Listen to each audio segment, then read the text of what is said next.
Now we're recording the third video, and this is about arguments, otherwise known as parameters. If you go on the documentation, you'll see they're called parameters, and in the Rust client it's called arguments. They're kind of the same thing.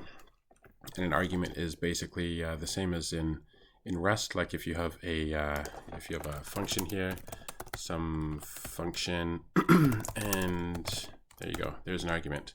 So it knows that's going to be some sort of string, but it doesn't know what it is yet. But we're calling it input, and then you can use that name to pick it up, and that's the same as in EdgeDB.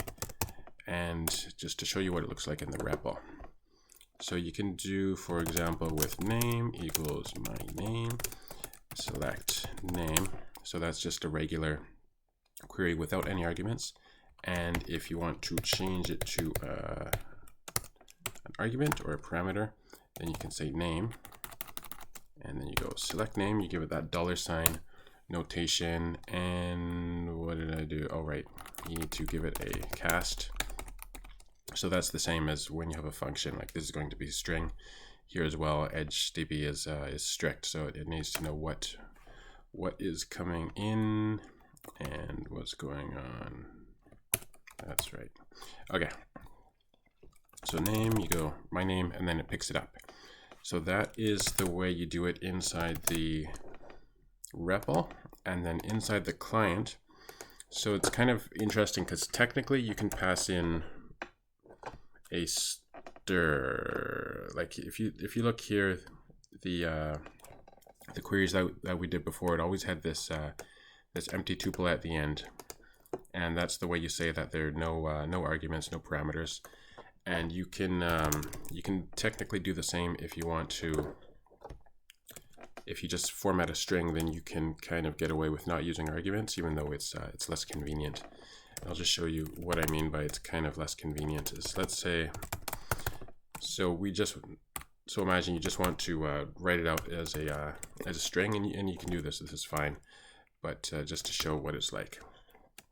So let's say, okay, we're writing out this the query, and we're going to select, and we're going to put it in a tuple, and inside here we're going to have Rust pick this up, and then we will add like hi there, and then we'll add 10, and we'll make this into our query.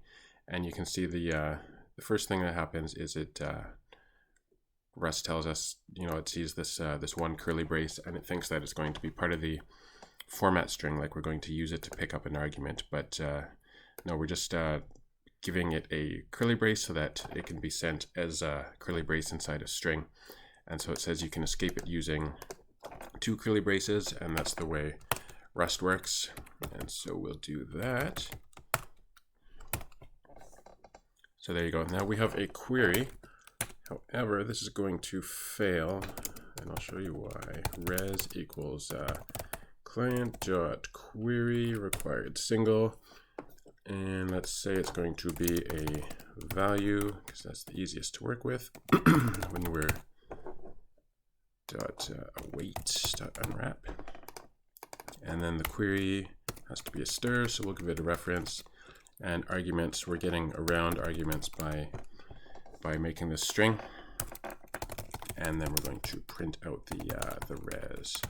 And let's just panic after here so we don't do the rest of it. And run the code.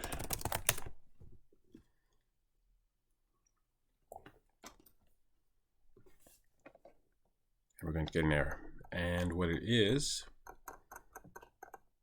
it's huge. It's like all this Python stuff, like backtracing.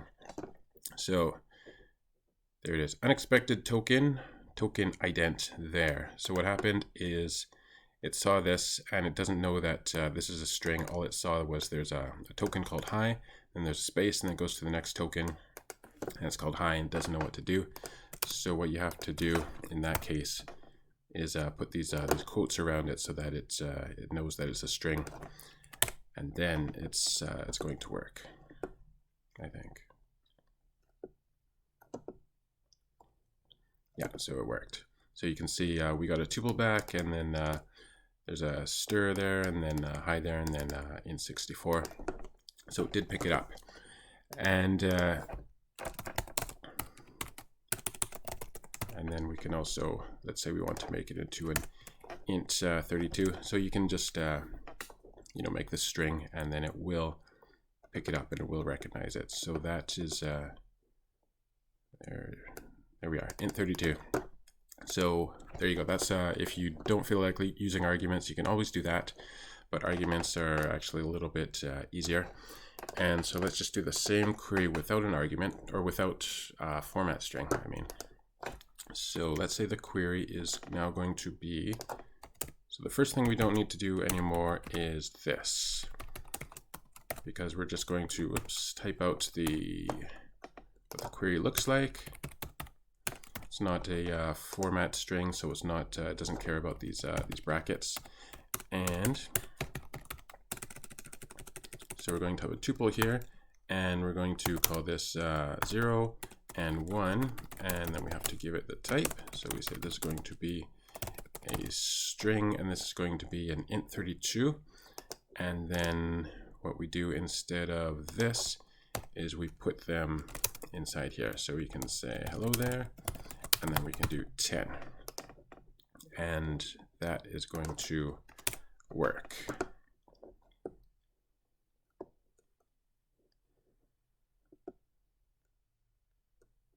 So there you go, tuple, so hello there, int 32, that's going to work. And you can see it's a little bit easier. Now one thing, this is just like a Rust specific thing, but if you have only one item there, don't forget the comma there, because if you do that, Rust doesn't know that it's supposed to be a tuple, and this insists on a tuple. So if you only have one, don't forget the comma. And then the next thing is this thing. So this is called cast notation in EdgeDB, and it's usually used to change a type into another type, just like the as in Rust. Except when you have like an empty set, or you have like some arguments, this is used as a type inference. So it's just telling it what the type is going to be. So if you pass in, for example, a string 10, and then you tell it that it's going to be an int 32, it's not going to take that and see it's a string. It's just going to say, I'm expecting an int 32, and I got this string. And it's going to give you an error. So I'll just show you the error there.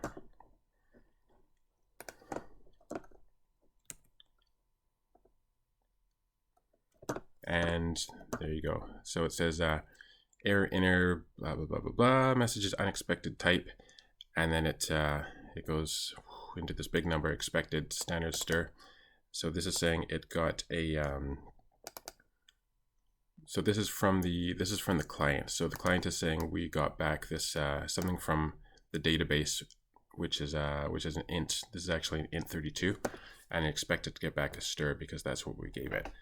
And by the way, this is going to be, I made a PR last week and it got merged, and now it's going to say give the type. So instead of this long number, it's going to say int 32 pretty soon. So that is that's one thing to think about. And one other thing is the Rust client. At the moment, it doesn't, so it expects positional arguments, which means, so this is 0 and 1, and the next one has to be 2, well, $2, $3. And so that's a little bit different from the REPL and like the other clients, like the JavaScript and so on. So if you write this message and then number, and then change this back to a number, this time it's also going to give an error because it's expecting 0, 1, 2. And you can see there it is. Expected positional arguments got message instead of 0. So just remember when you're using the Rust client at the moment. I think maybe we can change that later, but at the moment make sure it's 0, 1, 2 instead of giving it a name. And then the next thing is, what's the last thing I wanted to mention? All right, so the value, so if you're giving, let's say you want a big int. So you want a big int and you give it this, this 10. And this is also going to give an error because it's expecting a big int. There you go. So it gives that that message again. And then, you know, the question is, what's a big int? Because you can't just say in Rust, like, let my big int equals, you know, 10, because there's no big int type in Rust. But the way you do it is, so all these, anything that's a value is going to be a legitimate input. And inside here, you can see big int. And this is inside the EdgeDB protocol. And all of these can be made from like regular numbers. So you can see like impl from i64 for big int. So you can just say let big number. Maybe I should make it big. Let big number equals big int. And then I think it's a codec or model. I forget. Big int from, and we'll give it a big number. Something like that. And then hello there, there's going to be big number. And I think it is, maybe it's not, maybe it's model, not codec. Where is it? It's inside model. There we go. So do that, and now it knows that a big int is coming in instead of a yeah, there we go. It looked like it would like it failed, but that's just my panic here. So yeah, so it's got a tuple, it's got stir hello there, and then along comes this this big int, and so that that worked just fine. So just remember, go into the protocol model and see if the type is in there. That's for like big ints. There's like durations, a few other things. So if you go into value here, there are actually two of them that use an external crate. So UUID, this is just from the UUID crate, and then bytes, or was it bytes? Maybe it wasn't bytes. Bytes is just a vec. Well, besides that, and even JSON is just a string, so it's not like a, you know, a 30 JSON or anything like that. So that's fine. That's just from the Rust standard library. Whereas the rest of them are, oh, is config memory? No, it wasn't. Well, anyway, the rest of them, you can see them defined in the protocol. So if you see like a decimal, there's a Rust decimal crate, but here it's defined in more like an EdgeDB way. So you can see negative weight, decimal digits, how many digits are there, date time as well. So this is not using like a chrono or the time crate.